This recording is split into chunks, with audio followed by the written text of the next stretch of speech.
मैं साथ ही साथ निवेदन करूंगा, आपसे पूछूंगा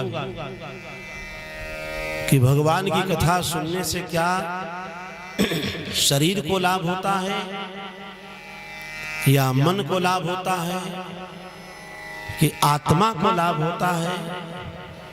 इससे लाभ क्या है? कथा है क्या? आप कथा क्यों सुनना चाहते हो? अभी श्रीमद् भागवत कथा पीछे विश्राम हुई, फिर श्री राम कथा प्रारंभ हुई आज से, फिर श्री शिव महापुराण की कथा होगी। तो कथा ही सुनना क्या लक्ष्य है कि कथा सुन करके उस मार्ग पर चलना मेरा लक्ष्य है? ये तमाम बातों को मैं आज निवेदित करूंगा। और देखो, कथा तो हम उसकी सुनने के लिए बैठे हैं। विनोद जी, यह कार्य दूसरे को दे दीजिए। और अब आपसे हमारी जो है वार्ता होगी। आचार्य जी, आप सामने आए, उधर इधर आइए, दे दीजिए, किसी को दे दीजिए, क्योंकि हम कथा कम करते हैं, बात ज्यादा करते हैं। लोग कथा ज्यादा करते हैं, बात कम करते हैं। पहली बात। दूसरी बात यह कि कथावाचक कथा करते हैं, श्रोता बात करते हैं। इसमें श्रोता और वक्ता दोनों बात करेंगे, तो आपको अलग से बात करने की कोई आवश्यकता नहीं है।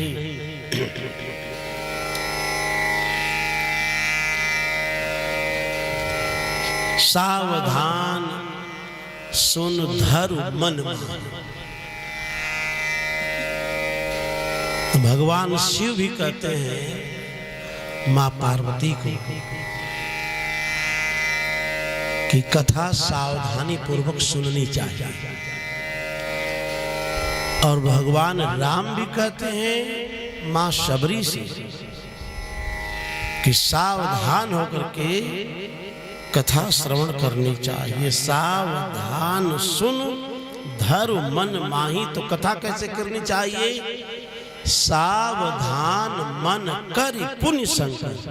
मन को सावधान करके वक्ता को कथा करनी चाहिए, और मन को ही सावधान करके श्रोता को कथा श्रवण करनी चाहिए। ये तो कथा सुनने का नियम है। वक्ता अलग हो, श्रोता अलग हो, यह नियम नहीं है। कथावाचकों की थोड़ी दूसरी परंपरा होती है, साधुओं की कथा दूसरी तरह से होती है। वो कहाँ से शुरू होगी इसका कोई गणना नहीं है। बात बात में कथा शुरू हो जाएगी। बोले शंकर भगवान की जय। हर हर महादेव। ये भाव है समर्पण का। भगवान के सामने सरेंडर कर देना चाहिए, समर्पण कर देना चाहिए। कथा आप उसकी सुनने जा रहे हो, विनोद जी, जिसको न मन से समझा जा सकता है, न वाणी से समझा जा सकता है, न बुद्धि से समझा जा सकता है, न नेत्रों से देखा जा सकता है।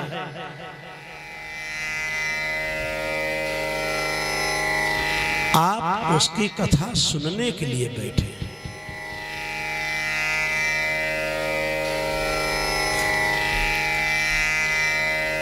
जिसको किसी तरह से न देखा जा सकता है, न समझा जा सकता है, न उसका अंत है, न उसका मध्य है, न जिसका आदि है।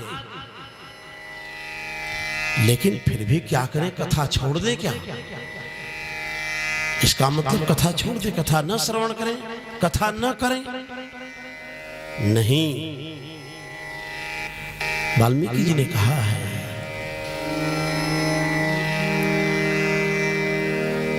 कि हे राम, आप मन, बुद्धि, वाणी का विषय नहीं है। तो किसका विषय है भगवान? राम श्री कृष्ण किसके विषय हैं? ब्रह्म किसका विषय है? अनुभव गम्य भजन जे संता। ब्रह्म अनुभव का विषय है, ब्रह्म देखने का विषय नहीं है, ब्रह्म अनुभव का विषय है। इसलिए अपने अपने अनुभव के अनुसार जिसको जैसा अनुभव हुआ उसी के मतानुसार उसने कथा लिखी और उसी के मतानुसार उसने कथा कही। राम अनंत अनंत गुण अमित कथा विस्तार, सुनी आचर जन मानिहि जिनके विमल विचार। विचार जिसका विमल है उसको श्री राम कथा में, श्री कृष्ण कथा में, श्री शिव कथा में कोई आश्चर्य नहीं दिखाई दे सकता। ऐसा हो सकता है नहीं, ऐसा हुआ है, ये कन्फर्मेशन है। किसी व्यक्ति को कह दिया जाए पहाड़ बनाओ, आप तो प्रकृति की गोद में रहते हैं, आप तो रुद्र की आंख में बैठ करके भजन कर रहे हैं। रुद्राक्ष भवन है, अक्ष मतलब आंख और रुद्र मतलब भगवान शिव।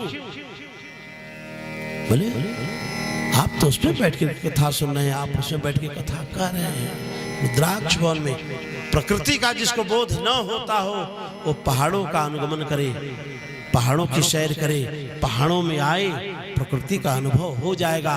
राम कृष्ण शिव उसको दिखाई देंगे। जिसको न दिखाई पड़ रहे हो उसको आकर के यहाँ दिखाई पड़ जाएंगे। यह देवभूमि उत्तराखंड है, ये देव हैं तभी तो ये भूमि है, नहीं तो फिर ये देवभूमि नहीं होती। बोले शंकर भगवान की। इसलिए मन को एकाग्रचित करके हम कथा श्रवण करेंगे। ये अवसर मिला है, इसको अच्छी तरह से भुनाना है। यह मानव जोनी है, 84 लाख जोनियों के बाद इस जोनी का आनंद मिल रहा है और कोई सुन नहीं सकता है। कोई देवतागण आकर के कथा सुन सकते हैं, ऐसा मानस प्रमाण देते हैं कि तो देवतागण अनेक रूप में आकर के कथा सुन सकते हैं। इसलिए मैं आपको कोई किसी की घर की औरत नहीं मानता, आपको मैं साक्षात देवी मान करके आपसे आशीर्वाद चाहता हूँ कि जितनी वाणी फूट पड़े